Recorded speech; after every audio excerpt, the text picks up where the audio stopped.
So today, obviously, the theme is art, and our guest is Tim Eberhardt. With him today is his wife, maybe? Kathy somewhere. I don't know where she is, Kathy. And then also, this is Kelvin, who Tim has commissioned to do a video of this. And I don't know if anybody in the audience would prefer not to be videoed. We respect that. Is there anybody who, I don't think it matters. But what's cool about this is by asking Tim to be here today, I think it inspired him to sort of think about putting all this together and creating something that he could demonstrate the array of his spectacular and interesting art. And if you see something that causes you to just close your eyes if you want, it doesn't matter. He's a great artist. What I'm impressed with is his array of talents, which you'll get into.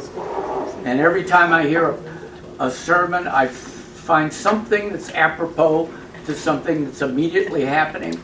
And of course, Kevin talked about story. Tim, welcome.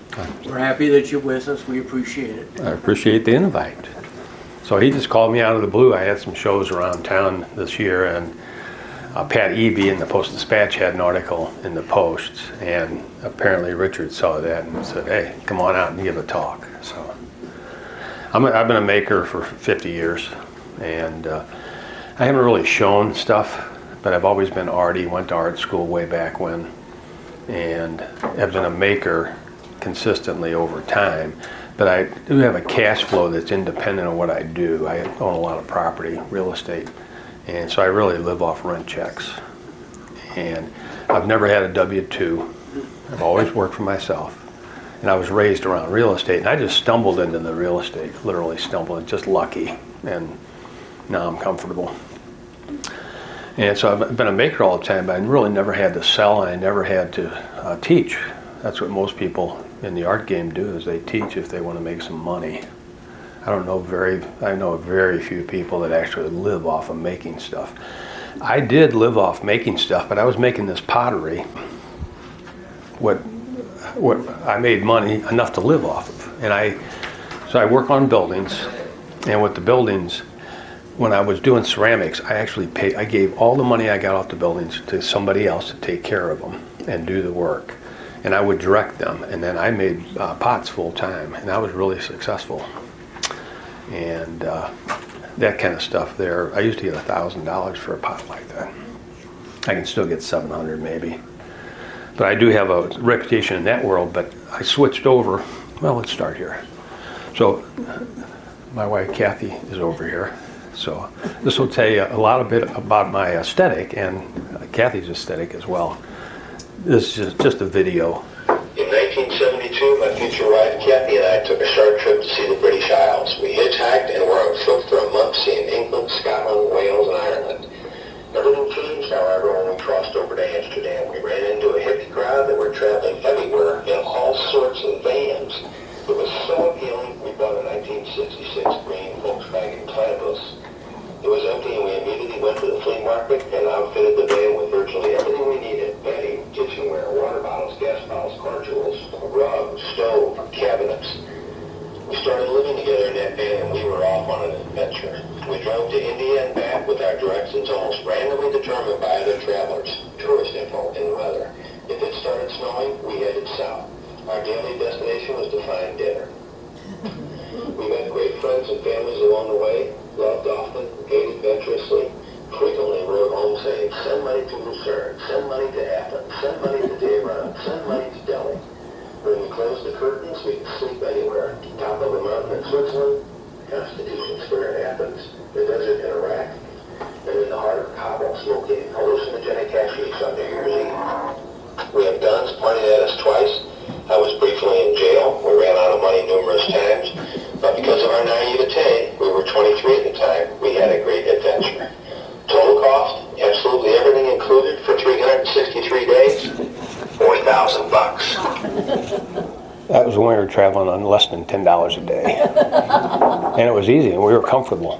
And it was a great time. 72, 73 though, way back when. Speaking. Wife Kathy, at a younger age. But this is when we started living together in that van. We weren't living together until that happened. And here's roughly the route. We were hitchhiking, initially hitchhiked around Britain and the Isles and Ireland for about a month. And then we crossed over to Amsterdam. Oh, there's Kath walking barefoot. I can't believe she's walking barefoot in London. Oh no. She chastises people for walking barefoot now. Northern Ireland, Cromananois. So we did the whole thing on foot. And then we crossed over to Amsterdam. And I thought, let's buy a car and we can run around Europe real fast and before we go home and see things. So I'm literally coming back from looking at a Peugeot 404 and I think this is the car we're going to buy. It's really a car. And I'm hitchhiking. This is in the Netherlands, Amsterdam. And somebody picks me up that we had met along the way because a lot of people were traveling the same road, this hippie highway, they call it. And they picked me up in a van, and they were the happiest couple I ever saw. I said, forget that Peugeot. We're doing this. So we bought this van for $400 in front of the American Express office. Does that look like joy? That's the first night.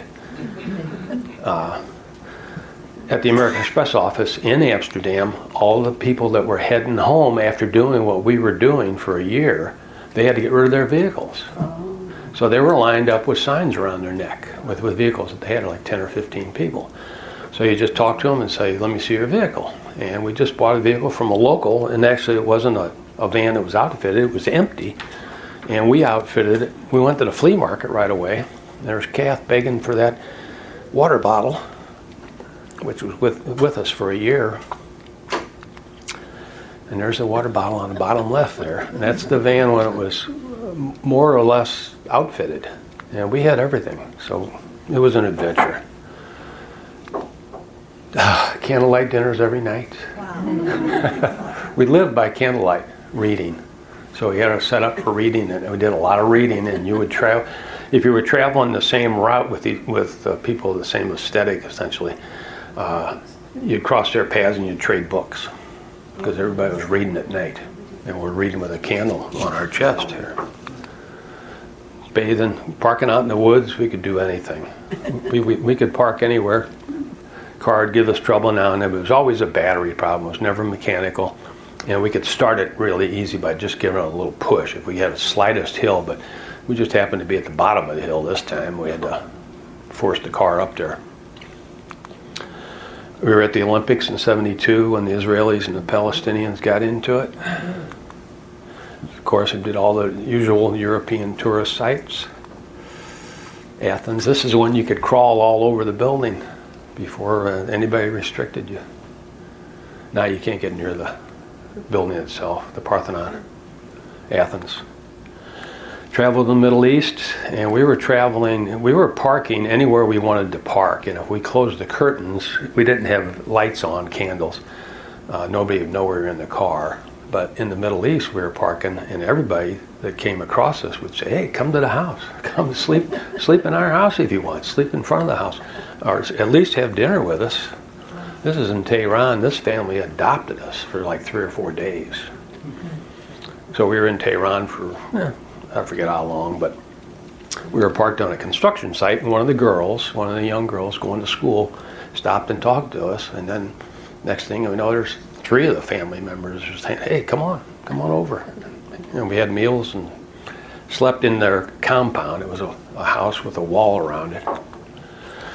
Kath's a teacher. This is in Babylon, south of Baghdad, where the Hanging Gardens were. And this is a small town right there, and they were this town was employed by a lot of the explorers that dug up the ruins at Babylon. And there are stories to tell here, but the kids were going nuts with Kathy. Just nuts. Screaming. Laundry day, service day. A lot of times we had to service the van. And we'd just pull over for a day or two. And we would need a break too, just to stop having fun. So this is Kabul, Afghanistan, the Kabul River, right through the heart of town. And we bought a couple rugs right off the wall. and went to the Taj, and that was as far east as we got. We got to India. We lost the van at the border because we were smuggling. We had some illegal contraband in the car, and it caused a big hassle, but at the same time, it really enriched the whole experience because we were on foot. Heretofore, we're in that van, and we're eating in the van, sleeping in the van, bathing in the van, doing everything in the van. When you're out you're meeting everybody. You got to find a place to stay. You got to have meals with the locals. You got to use transportation. So we were in India for 6 weeks, waiting for money to come in. We got busted at the border. They confiscated the car. It was a minor thing, really. It wasn't drugs or anything, but we had to pay a $500 fine, and we actually had the money to pay the fine, but we couldn't use it because we had it in illegal currency. We had Indian rupees that we brought into the country, and you can't do that. You have to trade money locally because we could get 50% more across the border. So everybody was 50%. Everybody was carrying currency. Everybody was smuggling. Literally everybody we met, except we got caught. And that was only through a freak accident. Here's Kabul. Women in the burqas. I bought Kathy a burqa for Halloween.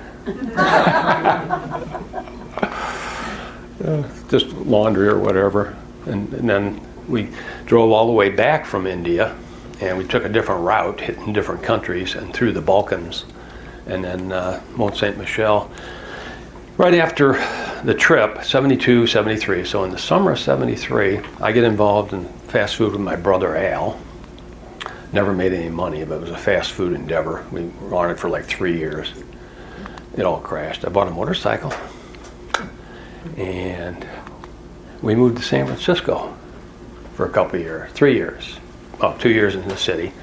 And I went to art school in San Francisco. I had gone to art school at the community colleges here in St. Louis.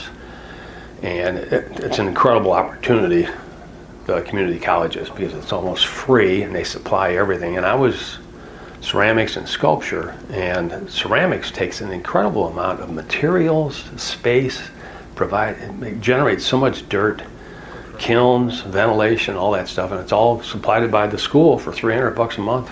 You can't beat it. Anyway, so I go to San Francisco, and we're living right there on Wallace Street, Haight-Ashbury, the hippie thing again. We're right off of Haight-Ashbury. Just by chance, Kath flew out and found us a place to rent. And I go to art school, and I'm making things like this, making big things, sculpture. I've always been 3D oriented. I do paint pictures, and it is fun, but it's work.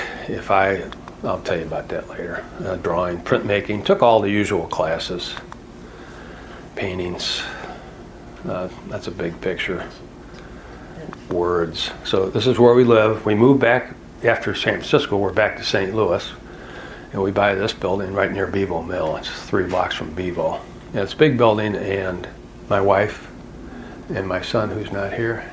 Oh, there he is. There's Chris back there. We all live in this building, 3 of us. The whole place. It's a big building.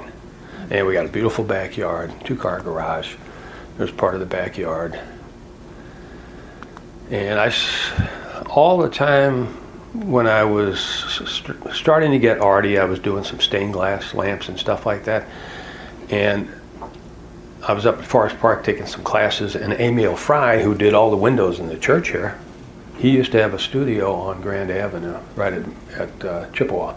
And they tore it down for a gas station, a Vickers. And when we were students at Forest Park, all the sculpture students went up there because they were selling all the stained glass for $1 a sheet, no matter what it was. The European glass, Kokomo glass, local glass, slag glass. And I bought a boatload of glass, and other friends did. And I started making lamps as a sideline. That was for Kat's parents. That's one of my that we have in the house here, and that's Kat's cactus. That's a killer cactus every year. So I started making lamps too, and this is in '91. So I started making these really elaborate lamps that I call delights of Western culture. And this is the Greek one, which is the Parthenon where we were, and it's just a stretched measurement of the Parthenon in one dimension. And it's all copper, bronze, brass, marble. I spent more than 2,000, this is in 91, 2,000 out of pocket on these things, and maybe 200 hours. So they're really elaborate. And they all have a light source at top, 300 watts up, or a 20 watt down, so you can use it as a mood light in the corner of a room at night. So I make a lot of lamps, and most of them have 2, if not more, lighting options.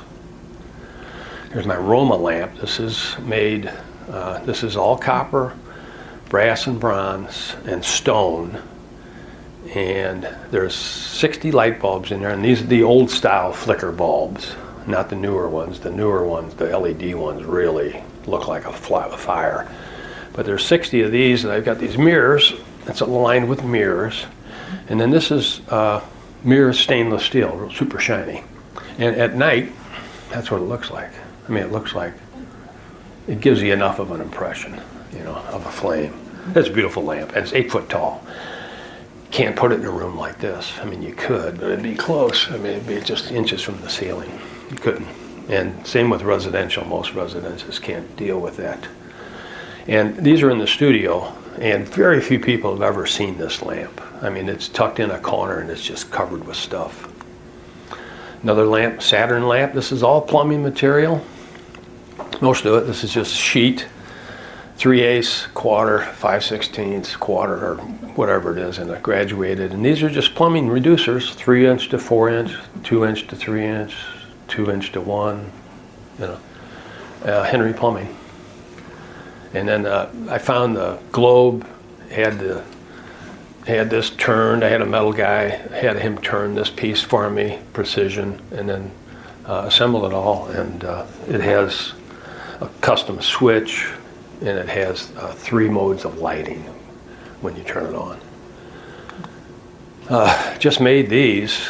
So these pots I made in '94 when I first touched clay, ceramics. So this is '94 roughly. And then I just made these shades 2 years ago with mica cut out in an oak tree. So everything's oak tree, and there's an oak acorn finial holding the whole thing together. And it's a pair of them. And it's got mica inserts here. There's 4 layers of mica, which might be even too much, but they're beautiful lamps. And they have two ways to be lit. One, standard 4 60 watt bulbs, like a regular table lamp. And then if you switch over to the other one, it has 50 flickering LEDs that flicker randomly. And if you turn just that on, my idea was, because these lights go like this, you know, through the shade, I thought I wanted it to look like as if you were looking at a tree and the sun's on the other side, and you're getting everything, you know, as the wind moves. And that's what it works pretty well.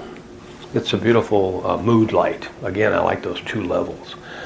I like 3 levels of lighting in every room that I have. One to clean, a floodlight, something to illuminate your tasks, and then a mood light or a TV light kind of thing. So Chris's barn, this is '91, and I'm painting pictures at this time of my mom and dad up on the beach. It's 45 square. It's pretty big and heavy, and I always made my frames. I always felt compelled to make my own frames for my paintings. For some reason, I did not want to have the painting isolated from the culture. Somehow it would be more appropriate. Corn farm. And this is fun to do. I always made the frame. That's another carved frame. But at the same time, I've always been 3D oriented, and trying to do the illusion of painting like this, where you're trying to really render, it's a lot of work. And 3D for me is so easy. I mean, it's a piece of cake. I never flinch about doing anything in 3D. Doing this, I do like to paint. So that's another landscape. Bunch of my pots, I'll tell you about those in the future here. This is out of Père Marquette. Here's Chris, he's just a baby sitting on a blanket. And there's Kath picking persimmons from the tree on the ground. And we used to go up there every year, and I would take this picture. I took this painted picture along. This is off, we had a peach tree in the backyard for a while on the patio, and we had a patio like that, and I was just painting a still life. That's down on South Broadway. If you could drive down Broadway in St. Louis, the tanks, 7200. Painting plein air where you sit outside and you actually paint the picture. Since I'm sculpture oriented, this is a proposed sculpture. Way expensive to make, that's why it's not made. But I made up a little 6x6 mock-up of the piece of sculpture that I wanted to have 1 meter by 1 meter, like this. And this would be stainless. This is all sheet aluminum. I still deal with aluminum, but it's all thin material. This was it's supposed to be, if the piece was ever made, this would be stainless, this would be bronze, and this would be cast iron. And you got 3 basic building materials, but more importantly, you got all the most basic shapes: a cube, a triangle, and a sphere. And again, when I started, I don't know where I got the idea for this. I have no idea. I generally don't have any recollection of where ideas come from. It's really weird. Anyway, so this would be the 3 most basic shapes, and that is held together simply by compression. Literally, if it's all measured right, you're going to be welding this joint shut last, and it's all going to stay inside there, and it's all dependent. That ball is touching in 8 spots on the bronzes. I mean, it's a beautiful idea. And I call it a constructivist. Constructivism is a wing of sculpture where you're dealing kind of architecturally and hard objects, a lot of symmetry, a lot of hard materials. And I consider that constructivist ideal. Here's another one that I'd love to make, but you're going to have to throw $50,000 at it, which there's no way. So imagine that is 8-foot square cube made out of stainless 1.25-inch tube, welded shut, so that nothing, that I call it inviolate, nothing, whatever's inside there is going to stay inside there, but you're not going to get to it. You're not going to have the ability to affect it, in theory. You know, but you could throw acorns in there, pot seeds, whatever, and nobody could. And I pitched it to the botanical garden a number of times, never got a response. I mean, literally never even got a response. I said, hey, here's a piece of, you guys are constantly changing the garden, and here's something you can't change. This would be a nice idea to have on your property. This is the original garden. So anyway, so that may get made, and the technology to make this is getting cheaper, which is nice. They got machines that can notch all that pipe in one single cut with a water jet, like that, and it notches it, so you still have to buzz it. But I could have this probably made in China for $15,000, I bet, because I buy a lot from China, a lot of materials, and it's always 1/3 the cost of what it is here. Rule of thumb. So I got the idea to make Earth Day was a big deal back in the 90s. And so I had a clear plastic mold made, I think it's 32 inches. And we would go out to my sister's farm. She's not here, she doesn't be here. And we would cast these earths on Earth Day. And this is man-made colored sand. It's actually ceramics that's turned into sand, ground, and white waterproof cement used for swimming pools. And I could dye the cement and add color in the gravel or the sand. And I started making one of these every year. And I did it for like 10 years. There's 10 of them.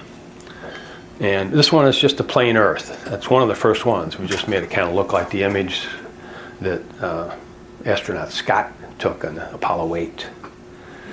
And the second one, these are up on the campus at Forest Park. They've been there for 30 years. This one is about money, and I covered the earth with money. So I got a clear plastic mold, and I got tubs of cement with Chris mixing with me, or whoever I had, friend Jorge, mix up the colors, and I could just take handfuls of it and shove it and pack in there, and I could see what I was doing. So this one, I made it just black and white, and I just took money and put the money on top of the cement and slapped it onto the side. And it was covered with money and paper as well as coin. And as soon as I put it up on the campus, it was raped right away. Go figure. Yeah. And it was, well, I spent $250. I'm in the bank, I'm getting change. And she's counting it, and she says, let me count that again. I said, don't worry about it, I'm throwing it away anyway. Here's the medallion. So I had a medallion made in each one of them, and they got rods that go into the cement, so there's no way you're ever going to get it out, but somebody wanted to get that out. And it says Earth Day 1993, black and white Earth with money, number 8. And this says, this is your Earth Day sentiment. Tim Eberhardt, St. Louis, 1991. Everything I make is really clearly marked. More clear than almost anybody. I mean, I put who, when, and where on the bottom of everything, or on everything. Why do you do that? And identification. There's so much stuff out there with no provenance. You can't prove who made it, where it came from, why it was made. You know, which is, I want my stuff to be recognized. You know. Anyway, it's going to be around a long time. They've been up the campus there for 30 years. This one, I own apartments. We're cleaning out an apartment, and there's so much stuff left behind. I have bags full of it. I said, what am I going to do with this? I said, it's Earth Day. So we go out there with bags of trash, and we're packing the trash in with the cement. There's videotapes, tennis shoes, cassette recorders, a wig hanging out of it. You know. And another one, this one's still out at the farm, and I want to bring it into the city. I just haven't done it, expense mostly. And it says Dad, D-A-D, on that side, and it says Mom on this side. And they were joined more or less with clay. So as I'm filling up the mold, I got Mom written on the outside so I can follow the lines. And Dad over here, and I'm packing clay in the cement that goes between the two of them. So they're joined together, which they were, obviously. And the idea was that when the clay, the body is gone, Mom and Dad are gone, there's a vacancy. So there's always ideas. Yeah, anytime, any questions, anytime. How'd you move this? Roll it. You know, well, out of the mold, so I made the mold so that we could fill it, and then when I had to get it out, I could tilt it back on a slight degree so that I could open up half the mold, and the earth would still be there because it's tilted a little bit back, and would put this little concrete stand right up against it, and it would just pick the mold up and it would pop out and sit on the stand. Now I've hauled some of these around, I've rolled them around, I've had them in shows. They're 900 pounds if they're solid, so this would be like 700. But what I want to do is get this down in the city. I want to fill this with potting soil and plant things, you know, flowers. And I actually have a stand made to put in the ground with a big stainless steel ball bearing, and so it could be spun for the weather or for the rain or whatever, or entertainment. So 93, I just spontaneously take a class in ceramics, and I don't know why, except I collected American pottery.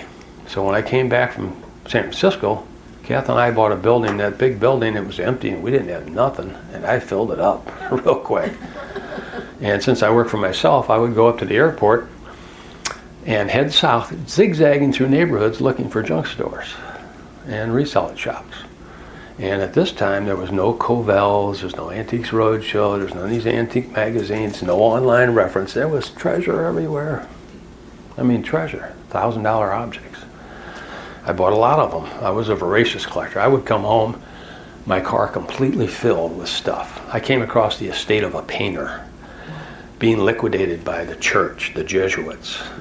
It was donated to the church. And I came across it, I couldn't believe my eyes. And this person is a relative unknown, but I do have documentation that she was rubbing shoulders with Picasso, Pollock, Manet, Monet, the biggest of the big. And she's in that crowd. Anyway, so I'm making this kind of stuff, like those two pots there. I only bought 2 of them. This is stuff I make.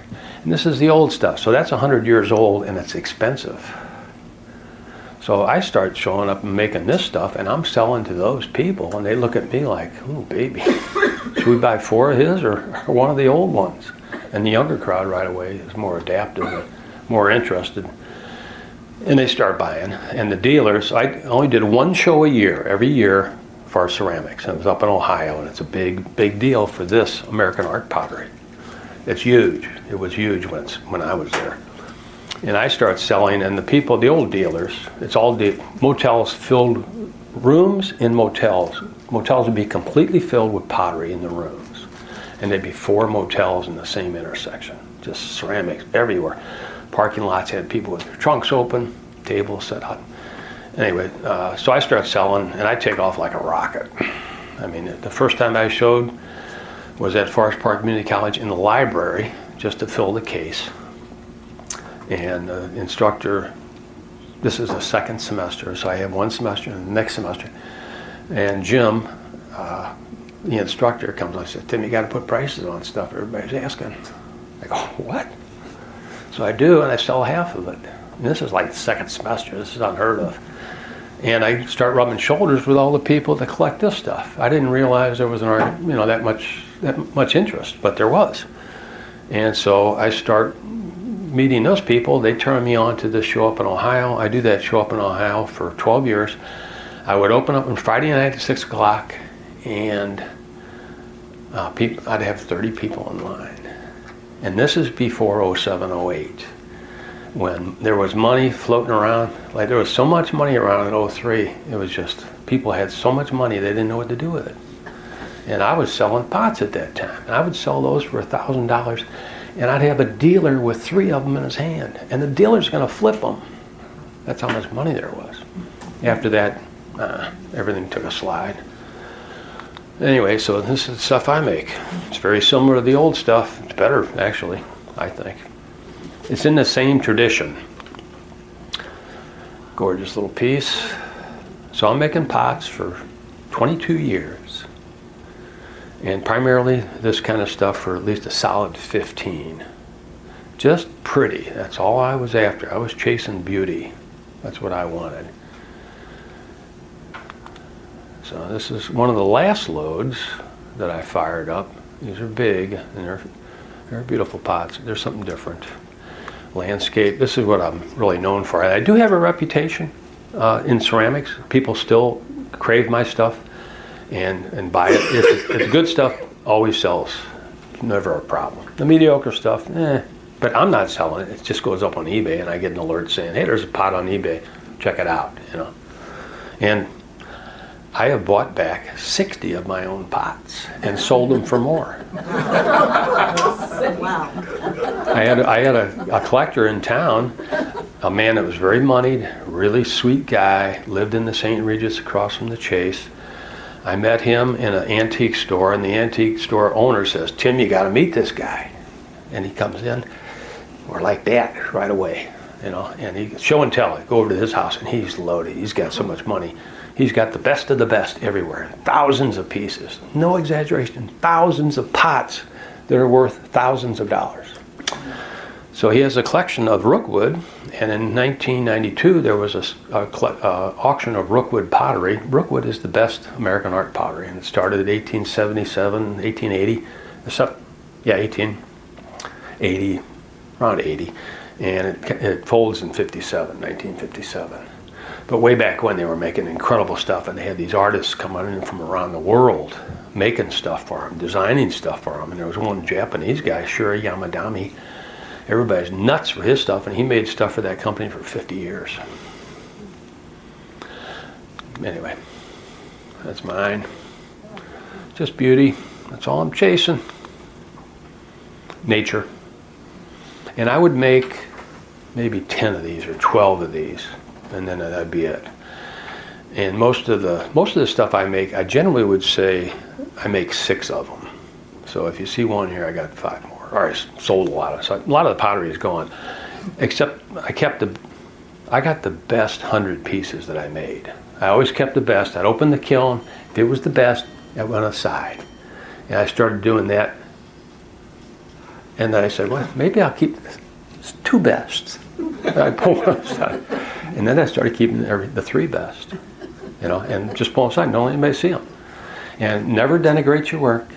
You know, when people are looking at it, never say anything negative. And there's always, so if I have a room with 50 pots at the beginning of the sale and there's only 25 left, there's inevitably some of the best pots are still there for whatever reason, I don't know. So I keep that in mind when I go to flea markets. There's always treasure out. And I love to go to flea markets. I used to. I was a voracious collector, as you'll see. Made a lot of gourds. These are just fun to make, get your hands wet and dirty, and you can just shape them. Beautiful tiles. Those are tile panels. They're all framed up in copper. Tile panel. They're leaded together like a Tiffany lamp foil. Just nature, just pretty. Dragonflies. The arts and crafts crowd, everybody's nuts about dragonflies. You know, because it bridges Art Nouveau, aesthetic, deco. And so I made a lot of those, and they always sold. Snake pots, I made a lot of these. And this is inspired by a pottery down in southern Illinois called Anna Pottery in the town of Anna. Two brothers that were really eccentric, and they made really eccentric stuff. And they made whiskey flasks. They're most known for their whiskey flasks that is shaped like a pig with his legs tucked under him and a cork in the snout for holding liquor. And they drew on the pigs, why, I don't know, the railroad lines around the country. They would draw railroad connections in towns and write all this on the pig. I mean, they did eccentrics. They did other stuff where they documented the entire the businesses of the whole town that they lived in on a pot. Smithsonian. Anyway, they made liquor jugs. This is they're trying to get rid of liquor, or a lot of people think liquor's bad. And they'd have jugs, liquor jugs shaped, you know, this kind of thing, covered with snakes, you know. And so I took that theme, and I started making a lot of snake pots. And they're all different shapes and stuff, but most of them have a false bottom, only 2 inches from the top. So it's sealed off 2 inches down. I mean, it's got a regular bottom, but it's also got a hidden bottom, so it looks like it's full. And on these, I have fangs on these snakes, and they're draining their poison into the pot. And I call, don't be offended, I call it, they're titled the Republican Platform Committee Meeting 2008. when Obama was, you know, Alton Bluffs. So Kath and I annually, Alton Bluffs, I drive up there, get lunch, dinner. Dragonfly pots, those are the last design that I had. California poppies, oak tree. My nephew's got that, I just gave it to him. Saturn, this is a chip and dip plate, so you lift that ball on top and it exposes a bowl that's built into the plate, and it's a chip and dip plate. And a Saturn plate, I call it. I made a bunch of these. I gave one to the astronaut Charlie Duke, Apollo 16, who I kind of struck up an online friendship with, and he did me a favor and I did him a favor. I sent him a couple things. That's how it works. That's cool. Yeah. Snake charmer pot, I call it. That's big. That's about this big. Made about 6 of those.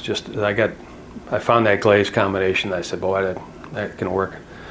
This is an iconic piece for me, like that pot there. This piece, everybody wants this piece, and it's been an exhibit. That's how many shows it's been in. I refuse to sell it. So every time I mark Tim Eberhardt St. Louis with a date, and then I started numbering everything as well and kept a catalog. And let's see, going into glazing, I have very high hopes for this pot. So I'm guessing what I'm going to get out, because you can never tell. I can tell after a while. But a lot of pots, I wrote that on the bottom. This will be the perfect pot, and you're taking a chance saying that because the glaze situation, you can predict it, but you never know. It could crack, you know. Snake pots. So I think I made 6 of them. Exxon Valdez fish, a little political commentary, before and after. Charles, Underwood, Captain Underwood. John Glenn going up in the space shuttle. Yeah, it's just a little piece, spontaneous. And I made 3 of them, and I swear I cannot find 2 of them. I don't know what happened. I think they were stolen.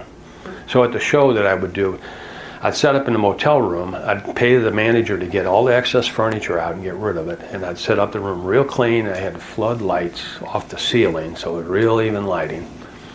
And I used to, because I had so many people at the door, there'd be like 40 people in there. If you had a thief, you know, what are you going to do? Nothing, you know. And so I actually paid a young woman to sit outside and watch everybody come out. Just, you're suspicious, let me know, you know, because things did disappear, small things. So I quit putting small things out on the early viewing. So snake pots, so the variations. I probably made 30 snake pots. This is more like the original Rookwood I was telling you about, the American art pottery. This is, you know, just stormy weather, wisteria.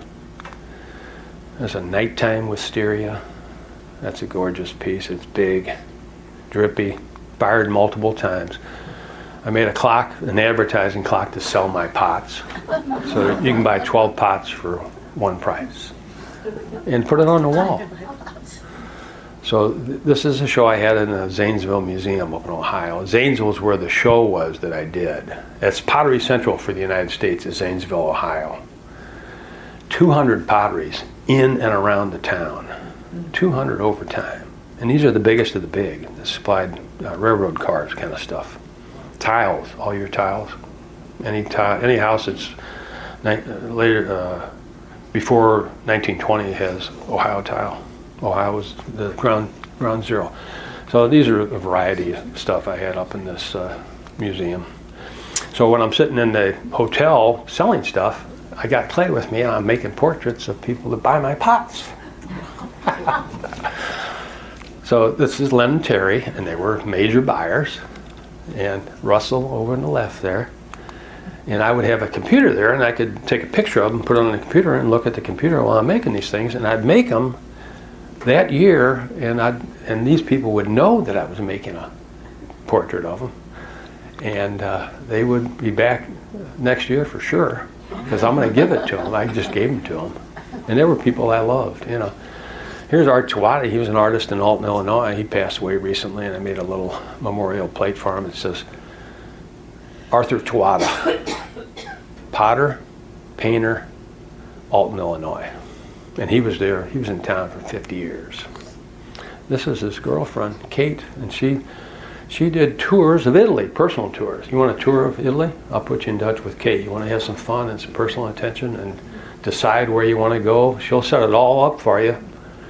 And if you want to change plans along the way, she's game to do it because she likes change. You know, she's a tour guide. Anyway, that's a picture of her. Another portrait. I did a lot of portrait tiles just to make people happy. That's me on the back of tiles. I usually drew something on the back of all my tiles. That's a sensitive little drawing there. That's in cobalt, just with a brush in cobalt. Another tile, a friend of mine. My tile, so one year up in Ohio, so they have a dinner every year in the museum, and there's usually probably 100 people, and they usually have a token to give away.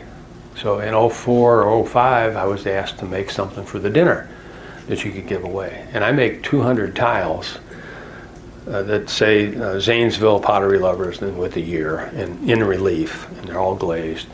And on the back of them, I put something on the back of almost every one of them. And then I started putting names of all the people that I knew in the pottery, and they used to have a handbook. And if I knew anybody, I would write their name on the back, maybe do a little drawing for them or something. And so it's the dinner, and oh man, we got to fly here.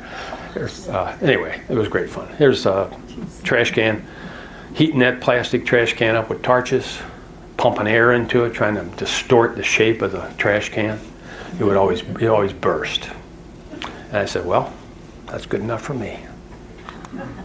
So Carl, it was UCC down in the city. He was a Boy Scout leader. This is the most generous. I'll show you. So he's over at the studio. I see he's got this thing under his shirt. And I say, Carl, what's on your shirt? And he says, it's something for the doctor. My phone talks to the doctor, gives him information. And I said, can I take pictures of you? I'll make a sculpture. And he takes his shirt off, and he's got a glider bag as well, you know, and he could care less. And he is the most generous person, absolutely selfless. You could ask him to do anything. So I make this little sculpture of him. And shortly after that, those are the photographs that I worked off of. So I took pictures of them in the studio and just taped them to cardboard. And I made this little sculpture of them. And at the time, I was transitioning over to making sculptures that actually talked. When you approach them, they talk to you. So that's what I do, a lot, 100 of them or more. And I added this little plaque. It says, probably the best person I will ever know. That's a lot, you know. And then I said, well, I'm going to make him my hero too, and I'm going to frame up those pictures of him, even though they're going to deteriorate because they're scotch taped and color Xerox on cardboard, no less. But I put in a really grand frame to somehow elevate him into. And now Carl has a message for you. So as soon as I make the sculpture, I'm transitioning over to making him talk, and he's the first person I dealt with other than myself making talkers. And I said, Carl, would you like little Carl, the sculpture, to talk? And he goes, yeah. And so I said, well, give me a talk. I'll upload it. And I'm just buying point of sale voice things, like when you walk through Walmart and it says, hey, stop here, I got a deal for you, when you walk by the aisle. You know? And so I just buy those things. You just upload a file on your computer. But it can't be easier. And I do that, and oh damn it. Wait a minute. So Carl dies right after I get his recording. I mean, close. I'm at the funeral, and there's a lot of people there. And the funeral director asks if anybody wants to say something about Carl. And 4 of us say yeah. And the scout leaders, 2 Eagle Scout leaders, the old leader, the current leader, my wife Kathy, that was running the troop for a while, and me. And I tell the funeral director, say, let me go last. And they're talking. 3 of them talk, and I'm ready to go up there. The funeral guy comes up to the podium and starts talking. And they go, hey, wait a minute, there's 4 of us, you know. So I walk up there, and he says, be brief. I go, okay. So I tell him the story that I'm telling you about Carl coming to the studio. And Carl has a message. And the message is that I uploaded it to the sculpture. And it's right before he dies, and he's talking about what's important. Let's see. Oops. Oh, did I pass it up somehow? Let me reload this. Oh, it's not. Oh, here it goes.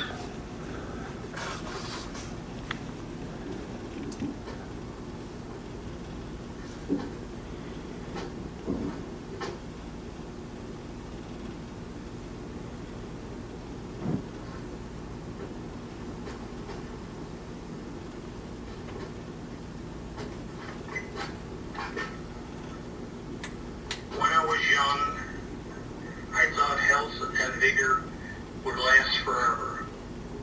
What folly. Enjoy your family and friends, enjoy the outdoors, and be prepared, and carpe diem.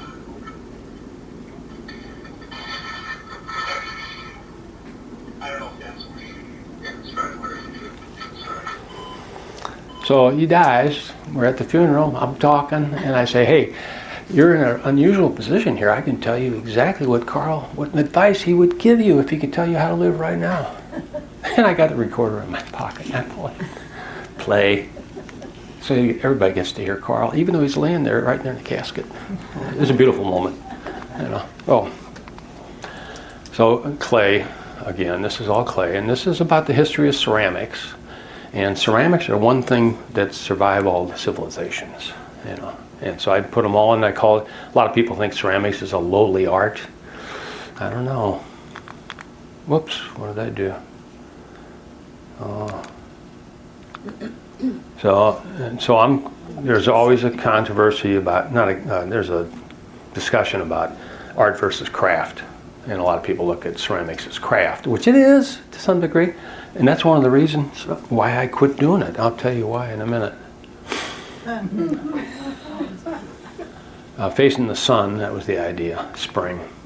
There's Kath, so this is in the early 90s. And Kath's a teacher, retired, so I make a sculpture of her, and that's all clay. And she comes into the house one night, and she's burdened with 3 bags, a snowman. And I say, can I take some pictures of you? Don't put anything down. Come down to the studio. I take pictures of her and make the little sculpture. And it's about this tall. And it's teacher at 6:30. She'd come in at 6. She'd leave at 6:30 and come home at 6:30. And she has 3 keys around her neck: a bronze, silver, and a gold. Anyway, so I start doing figurative sculpture. The ceramics is fine. I can't look at a pot and say much more about it except, man, that's pretty. That's it. And it's worth money. But the figure, if I start doing, teachers and stuff like that, teachers are going to relate to, everybody's going to relate to it because it's a human, I think. So I switch over to sculpture. I give up ceramics. I sell the whole studio to a young potter and got rid of everything all at once. Everybody was shocked, even me. And I start making figurative sculpture. And this is cast. This is edited. Anyway, it's cast polyurethane. And somehow I got on a kick that I was going to make multiples of sculpture. And I end up making 5 pieces of sculpture where I make multiples, as many as 25 of them. It's a 7-year project. And I paid my nephew $1,000 a month, $250 a week. Every 2 weeks I give him $500. And he cast 160 pieces of polyurethane. So there's a lot of cost even in materials, silicone, urethane. Stainless armature, super stable, super nice. And I still got every one of them. I can't get anybody interested in them. It's hard to, What's he looking down to? what looks like a bathroom scale. Oh, I can play that. That talks, I think. Let me go back one more. No, maybe I didn't. Anyway, he curses himself. He's standing there holding his stomach like this. And it looks like a bathroom scale. He's on a beautiful little pedestal. I know I had that loaded. But anyway, he's cursing himself. He's going, damn it. Damn it. He's like this, And I figure everybody curses themselves for some reason. I'm not pretty enough. My hair's not good. I don't have any money. I don't have any friends. Here's the red mother. So I'm obsessed with mothers. You can ask my wife. 10 feet tall. Weighs about, in total, 70 pounds. It's all aluminum foil. Wow.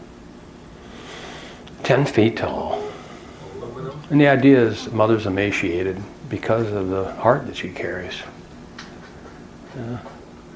Big heart. That heart's 4 by 4 by 2 feet wide. That's real bony. Could have made her bonier.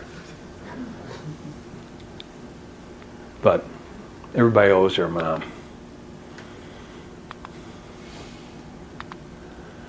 Oh, okay, so one of the multiples that I start making, I start talking about religion and politics. And here's just what it says. Okay, here's a little sculpture about God and Adam discussing who created who. It's motion censored, and they both look like me.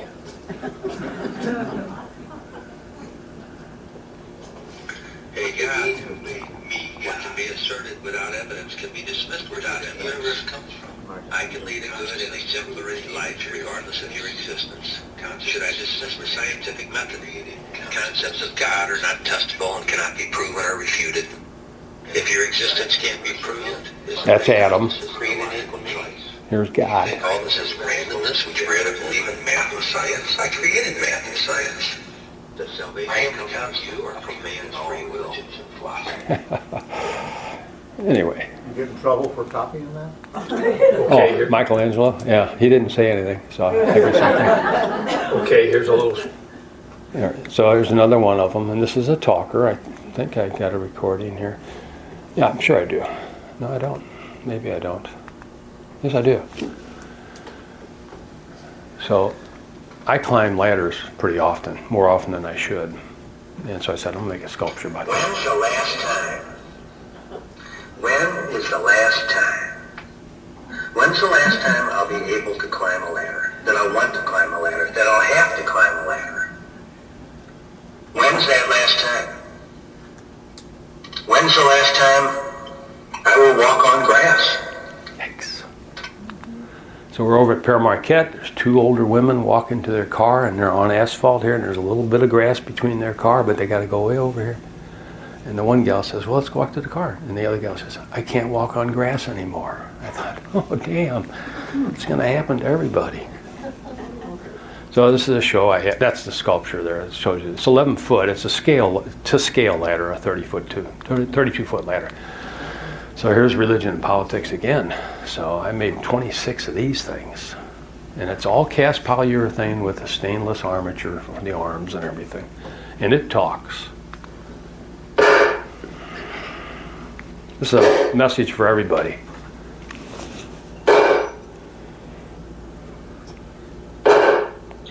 When I first made this piece, I looked at it thinking, who would do this and why? Would anybody in their right mind do this? A year later, I decided to electrify this piece so I could talk to you and hammer home my new conclusion. I know who would do this.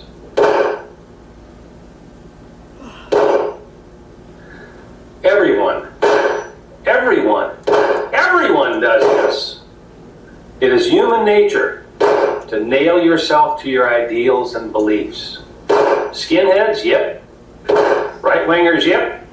Left-wingers, yep. Bamyan destroying Buddha Taliban, yep. Christians, yep. Muslims, Jews, historians, philosophers, artists, yep. Do you see a problem here? Yeah, might be. Anyway, I make some other, so I switch over, I'm making sculpture. The stuff I'm making is way too expensive to make. And I spend $4,500 on a piece of sculpture. I have a picture here somewhere. And I said, man, I'm not doing that again. It's awkward, it's heavy, it's expensive. I'll never get rid of it, literally. And I switch over to aluminum foil, and I start making everything out of aluminum foil. And aluminum is a magical material. It's sort of like clay. It's extremely durable. It's very malleable. It's cheap. It's strong. Gets respect. Anyway, so I start making 10-foot tall sculptures of... Here's another video shot off of YouTube.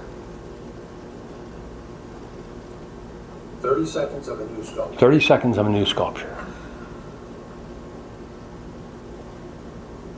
And it's a man and woman whispering to each other. Who knows what.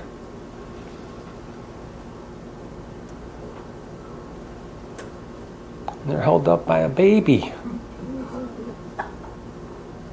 Don't ask me why. I don't know. 99% aluminum. 30 seconds of a new sculpture. Anyway. Oh, here's the one that cost me $4,500. Last time I did that, spend that kind of money. Although the lamps, I was spending $2,000 back in '91 making those lamps. $2,000 out of pocket. And 200 hours. But I still got those too, and virtually nobody's seen them, literally. But this is a killer piece too, and this is a comment on contemporary art. There's an artist that did cubes, Donald Judd. Warhol made multiples of famous people. That's Mary from the Pietà in Rome, the head. It's actually, so I don't know if you remember, the Pietà was attacked by a Hungarian with a hammer in the early 80s.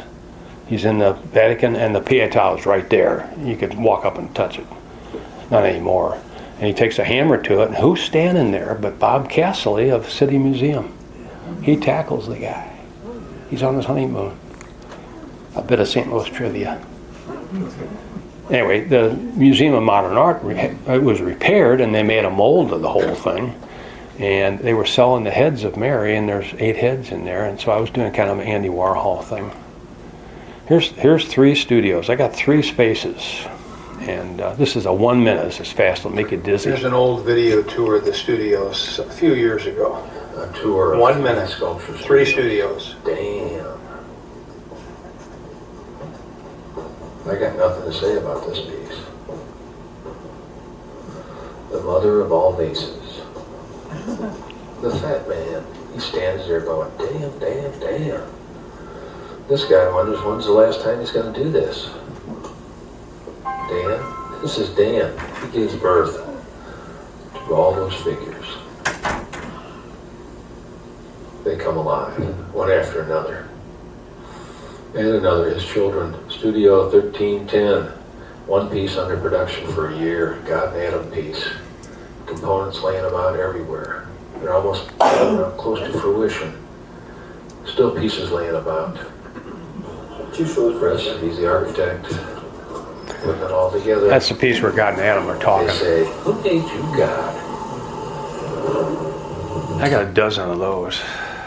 So I make some jewelry. Here's an example. This is my niece wearing, not this one, but a similar piece. And it's just real cheap objects, relatively cheap. Fishing lures and crystal balls and wire. Anyway, she calls me up. She says, hey, I'm going to, she's a real high power person in town. And she's beautiful on top of it. She calls me up and she says, going to a gala at the Contemporary Art Museum. I said, and she says, I saw you were making a necklace with the sea theme. And she said, can I wear it? And I go, oh, are you kidding me? Yeah, absolutely. So she wore it at the gala. And she said, and that's the one there. And it's pretty elaborate, it's pretty nice. Oh, here's a nice little necklace. And ask you if you would wear this. Here's my new necklace, and I want to know if you would wear this. Sugar cubes. A sugar cube necklace with a few accessories.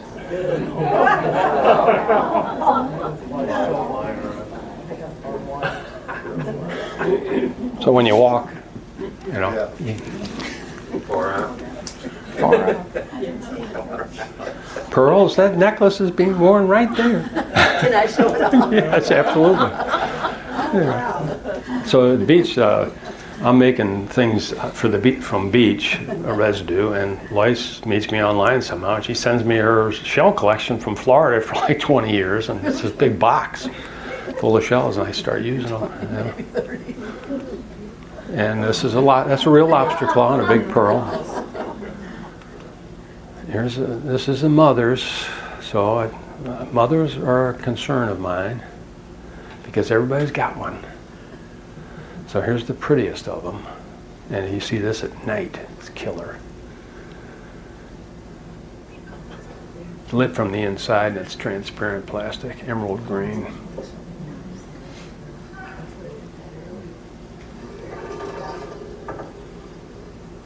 And these are cast in a machine. There's the Pietà again, that's Michelangelo's, if you recognize the head of Mary. And here's the machine that casts those. Chris made it, and I made essentially the mold. And it's turning really slow, and you put liquid in there that's going to set up on a schedule. So you're constantly coating it until it starts to string, and then you know you got to stop real quick. And so I'm casting them in plastic, I'm casting them in cement, hydrocal. Anyway, it's fun. You can't even see those. So I start on the side, I start making things with foil. I have discovered foil, and I start using it two-dimensionally, which I never really wanted to do. I don't want to do two-dimensional stuff, except it's 3D, because it's a layer of material. And so I start buying aluminum foil on the roll in colors, like liquor bottle stuff or candy bar stuff. It's beautiful colors, and it's cheap, and I start sort of painting with them. And that's a little puzzle. It's just 3 words, we the people, and they're just woven together. So you might find it of interest. Same here. Now this one, I won't tell you what it says. Well, actually, I'll tell you. But this is why people do everything they do. There's only 4 words, and it says, for love and money. Love our money. You know. So I started doing this in foil. These are paintings. This is foil glued to Baltic birch plywood. Comes out of Russia. It's 5 by 5 feet. And coated with epoxy, so it's like a sheet of glass. I don't know how long they're going to last or if they'll have problems, but I just let the conservators worry about that. That's aluminum foil, 4 by 5 feet. This piece, this was lucky and unlucky. So Ross Elementary, mass shooting, 21 people dead, Texas, Uvalde. And I wanted to see pictures of the slaughter. Don't ask me why. But of course you can't see that kind of stuff. That's all heavily censored. But you can pull up pictures real easy of what the classroom looks like now, or after they hauled all the bodies out. Slaughterhouse. Just horrific. You know, I don't even really want to see the kids. Anyway, so I make this picture. I'm thinking about doing something like that, and I end up making this, and these are figures. So I take photographs online. I see children sleeping, Google, and so there's kids sleeping in this here like this, laying on the floor, and I cut out 21 of those out of foil, essentially bodies, glue them to the board, start putting shell casings everywhere and holes, and the bodies were draining into puddles of blood. And then I look at it and I say, well, I got to say something about this. So I put those stick figures on there. Hear no evil, see no evil, speak no evil. And don't ask me why. Anyway, it's 5 by. This gets a big award, a notable one. Then I start making some other things. It's all really, in a way, they're all about tourism. So visiting the top of Everest. Everest is covered with flags. It's not snow up there. 3 Graces visit Tahiti. And I start making the sculpture out of foil. Cats. I make a lot of cats. I still make cats. And that's my cat, Leo. He models for me all the time. Cats. That's our main dining table right now. That's what I'm working on this week. I do paint a few pictures, plein air. It's fun. So that's 5.5 hours working on that picture. And I'm just working, this is 12 by 16. This is out of Pere Marquette overlooking the rivers. And I've got it blocked in below the horizon line here. This is not in here. Nothing's up there, it's the sky. And I'm looking at the picture going, damn, it's kind of ho-hum. What am I going to do? You know? And I look to the right, and there's a real strong wind. It's a snowstorm of gold leaves. I go, ooh, that's easy enough. And I start just slapping that gold and yellow on the picture all over. And brings it to life. And I block in the top in 20 minutes. I mean, I just put that in there as fast as I physically could. A little architectural. I own this building, got 2 storefronts. Had to do some work on the outside, so I'm going to make it look a little different. And so that's a hood over the 2 entrance doors to the apartments. And I make a Garden of Eden mural with the kids and animals and flowers. And I didn't make that. All that metal comes out of Haiti, and there's 2 or 3 websites that sell. It's a folk craft plowshares kind of thing in Haiti to turn oil drums into hammered steel art. So I buy all that.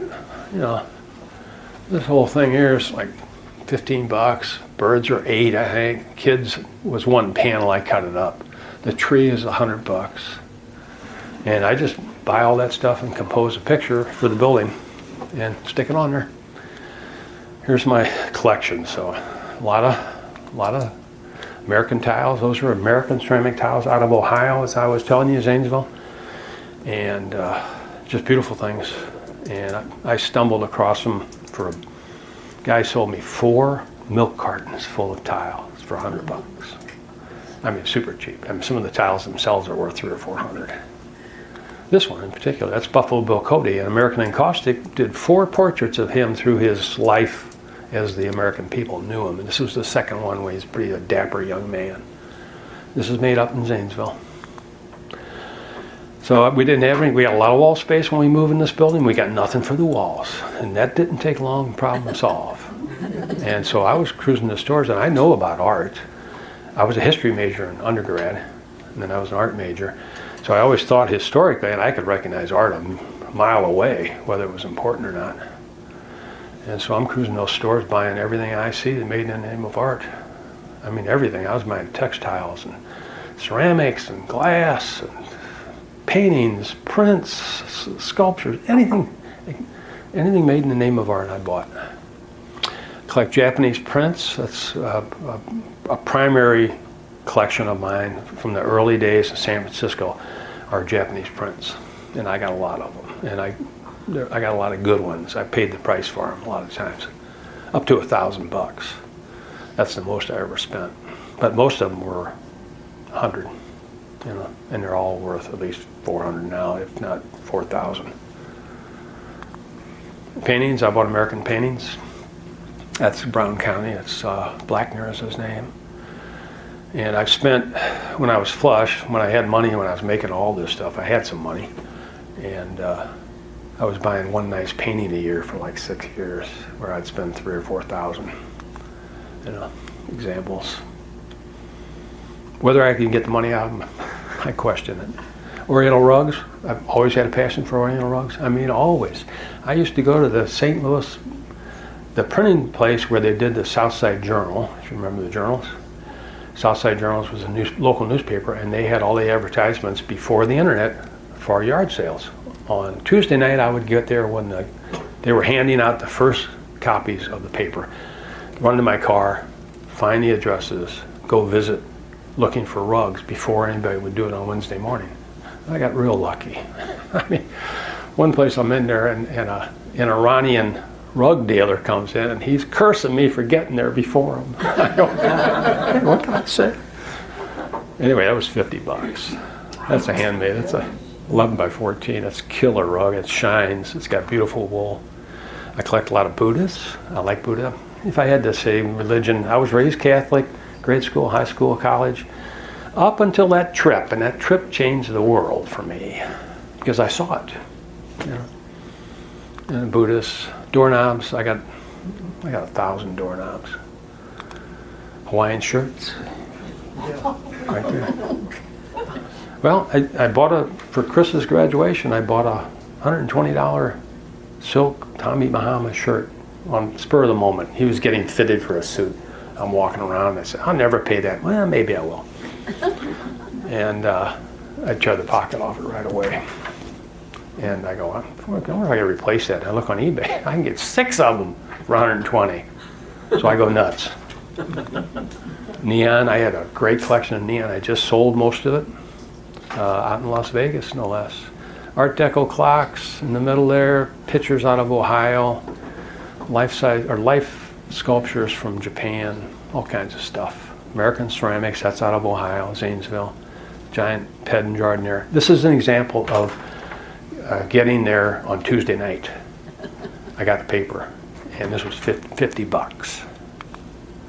Hood ornaments. Friend gave me a hood ornament. This one right here, 54 Olds, and I look online, and I can get those things for $35, and it's American industrial metal cast sculpture, chrome plated, and indicative of the culture. I go nuts. I got 100 of them. I got all the best ones, all the Flying Women, all the Pontiacs. Ceramics from Mexico. Another steel, $60 down in Mexico for that whole piece, and it's like this. You know how much clay and time is involved? And he's by a big name guy. Here's the best video. I've always had a camera. I had a camera in high school, I remember that. And I've always had cameras, and up until I got my iPhone, I had 3 Nikons, and I sold them, and I started dealing with the phone only because I can carry it the whole time. I mean, that's a huge advantage. I carried an 8-pound Nikon with 2 lenses through Europe all the way to India and back, and I said, I'm not doing that again. And you had to worry about it too.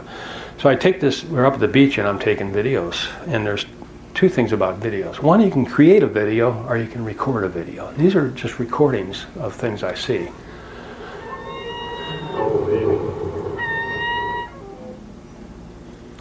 I got my niece holding a cracker up in the air like this at my side. It's not a real bird. Yeah, no, that's a shadow. Yeah, And what happens? He goes and lands. He turns himself into the shadow. I go, how lucky can I get? You know? Tim, we want to save some time for questions. Yeah, well, ask any questions anytime. Do that. I'm almost there. Here's another quick video of seagulls. Yeah, we're 15 minutes over already. Again, I'm holding the cracker at the camera, seeing how close they'll get to me. And I'll be damned if he doesn't come in and take it.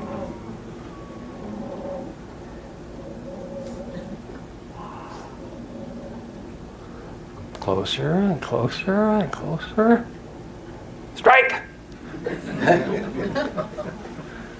Oh, maybe there's a video. Okay, this is creating a video. So I had this bag and I shot a whole bunch of videos with this bag. And what happens to it, totally unpredictable.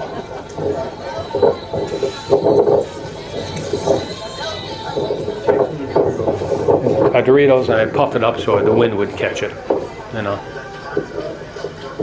Somebody's saying, hey, and you can't tell who it is. Hey!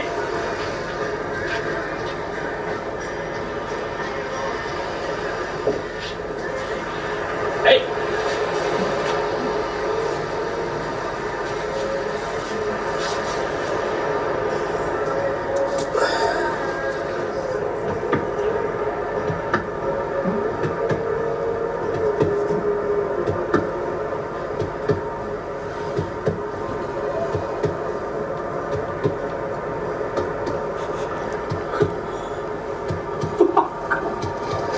Silly. Here's one of the slowest moving man I've ever come across, and the dirtiest. And he's crossing Page and Vanameter, both streets, at that intersection by himself here. And I stop immediately.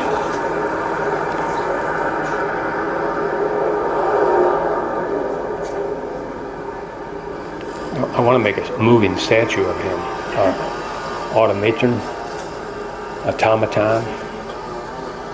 Anyway, I stopped and talked to him, Bill. And as I'm talking to him, people in the neighborhood are suspicious of me, and they come over to me and they're looking at me and they're talking to me. And one woman, she says to me, says, "Oh, you're taking pictures of Bill. Bill's a legend." I go, what? He's a legend for some reason in that neighborhood. He lived on that corner.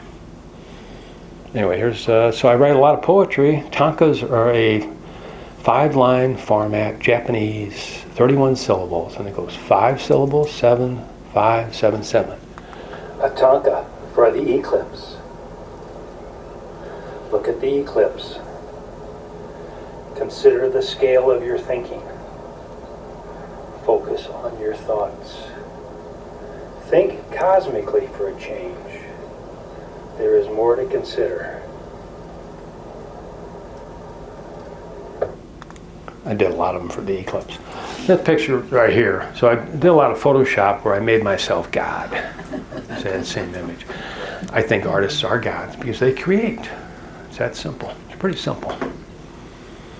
And everybody can do that. And that baseline creation is children. So I superimpose myself as the Buddha, Krishna, Hitler, Linnaeus. This is just Photoshop. I'm pretty good at Photoshop, not great. I take a lot of photos, and there's 2 photos here. One of the best ones at the beach. I'll show you. Oh, it's in the show. Anyway, that's a painting. I'll tell you about that in a second. So I'm taking pictures of working people. This is one of my favorite. This is up at the beach, and the colors, vivid sunny day. Working people. It's my son Chris standing there giving some assistance. Pizza joint up at the beach. Concrete guys, they were doing that for me just last summer. Just liked it. A friend of mine doing some work. And I create some photographs. This is actually just a whole bunch of stuff put together. Kind of a surreal, fake. Let me tell you about AI. You ain't gonna believe this. So here's a picture. I'm taking pictures of tattoos for that summer. And I'm just asking people, and everybody's proud to show their tattoos. This black guy sitting on the beach there. He's got this tattoo that says "Love me or hate me" on his chest. You go, damn. That's getting pretty basic there, you know. That's the way it is. Anyway, anyway, nice fishing picture.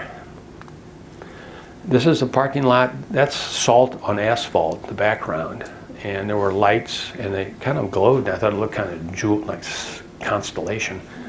And then somebody was with me, and I had a frisbee in the car. No, or volleyball. We were playing volleyball. And I said, "Hey, let me take a picture here." So he composed that picture. Young love. Isn't that beautiful? Scout camp. So I can't sleep at night. One night I say, I'm going to take a picture every time I wake up. Really? Well, that's more than one night. It's composed. But that was the idea. I would literally turn over and I had my camera right there. And photographs. Yeah. That's the beach. That's where we spend 2 weeks every summer. Right there, that's the view. And that's the beach right outside there. Oh, here's a heartbreaker. So we're up at the beach, and my nephew, Adam, dies suddenly. He's a young man. And my sister's daughter, or my son, my sister's over there, the youngest. And so we got to do something about that.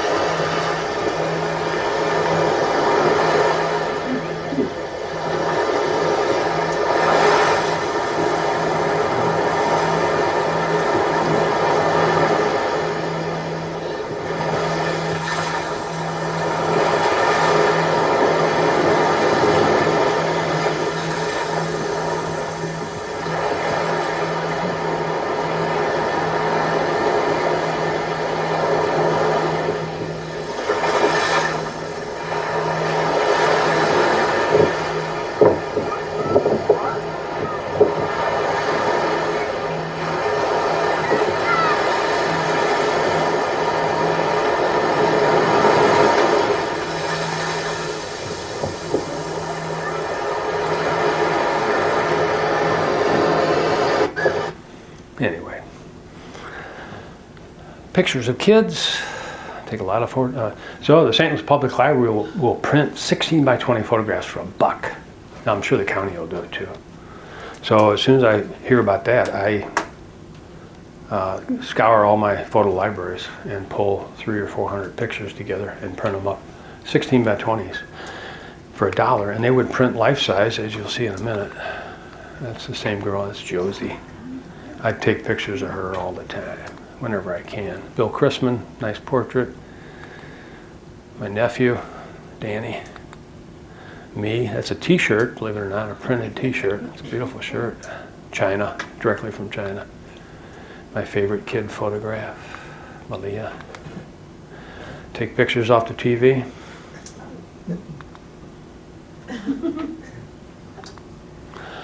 One in a million shot. We're at the beach. The family's up there, so there's like usually a dozen members at the same time, and we're staying in that place right there.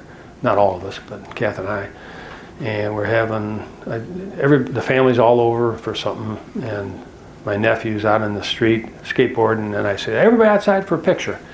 Everybody comes out, and I see Julian. I say, "Julian, go across the street, and when I give you the signal, come and shoot across the picture." You know, and he does that, and he's up in the air, not obscuring anybody's face, no blur, and it's not a burst. It was a single push of the shutter, and as soon as I hit it, I got it. I knew I got it. It was really weird. So it's called Julian Takes Flight. So I have some picture frames. I set them up in public places, and people are unnaturally attracted to it. She's the most colorful person on the beach. I said, "I got to take your picture. You're the most colorful person here." She goes, "Of course." There's that photograph right there. This is the first photograph I took doing this. I'd parked myself in the shade, the frame sitting out in the sun. And he walks up and he strikes that pose. First pictures I take with these frames, this is like 7 years ago. And I get that picture and he walks away. Now normally my pitch is, "Let me take your picture. I'll text it to you immediately. I get a copy, you get a copy, no money. You do whatever you want with it, I do what I want." That's the deal. And everybody loves it, of course. They're getting a free portrait on the beach by me. Did you get the phone number? Well, I do if I want them, yeah, but there's so many of them, I just lost them. You know. Anyway, so I started hauling this frame around to artist friends, taking pictures of them in the studio, the beach. That's me, actually. Yeah. 2 gals down on, the naked bike ride down in town. It's down in the Grove at Boyle and Manchester. And this was during the naked bike ride. Everybody that's just a flea market shot. Beach scene here. She wanted to be an influencer. She was taking pictures of herself nonstop. And she had a photographer taking pictures of her nonstop. 30 feet from me, and I'm going, hey, I got a frame here. I'm taking pictures, get over here. She comes over, and all she said to me, and I said, what are you doing? She goes, I want to be an influencer. And she was taking pictures of herself nonstop. And I said, well, I'll take some pictures too. Here's naked bike right now. What is that man thinking? You know? Who knows? Here's a beautiful thing. So this is young love. There's a lot of young love at the beach, which is a beautiful thing. And everybody's half naked. They're feeling really good. They're in a vacation frame of mind. And I take this picture and I send it off to an AI image generator online, a free one. This is 2 years ago. And I asked it to modify the picture for me, and all I said was the prompt. They call it a prompt, give it a prompt. I said, make them more loving, and this is what AI sends me.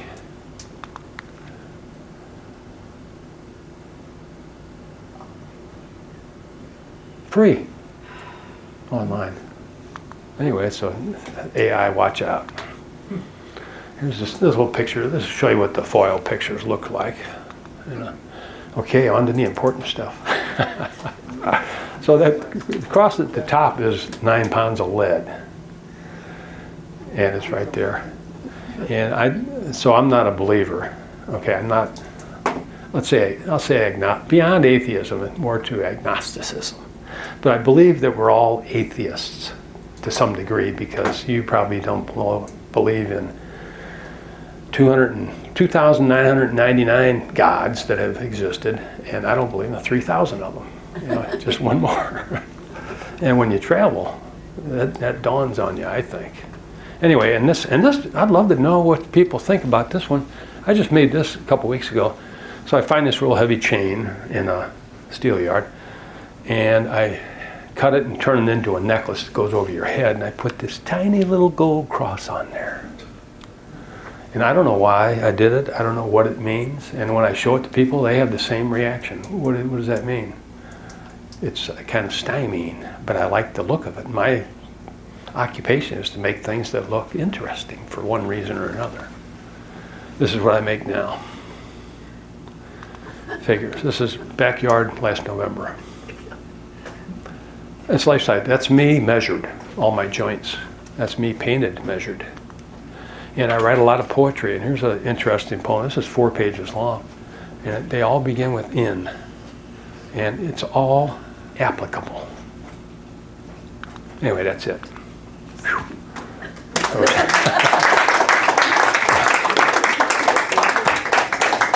Any questions or comments? Yeah, any questions? That was Should terrific. spit them out when I was doing it.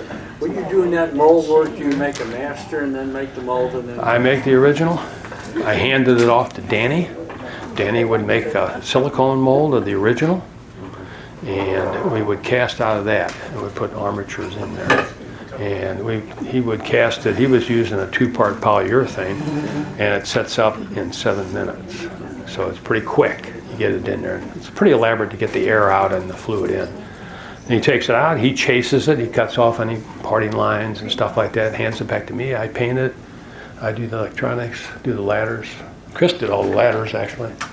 But it was a collaborative effort for 7 years to make roughly 100 pieces, and they all talked. You know. And you use hydrocal too? I have cast in hydrocal, yeah. I've got the mothers in white hydrocal, you know, number of them. Anyway. Interesting stuff. Thank you. I would love to. Yeah. Yeah. Wait, what? Yeah, I'm a friend on Facebook. You're an artist. Thanks for having Tim. Well, I consider myself You were great to provide the background for laughing. Electronics.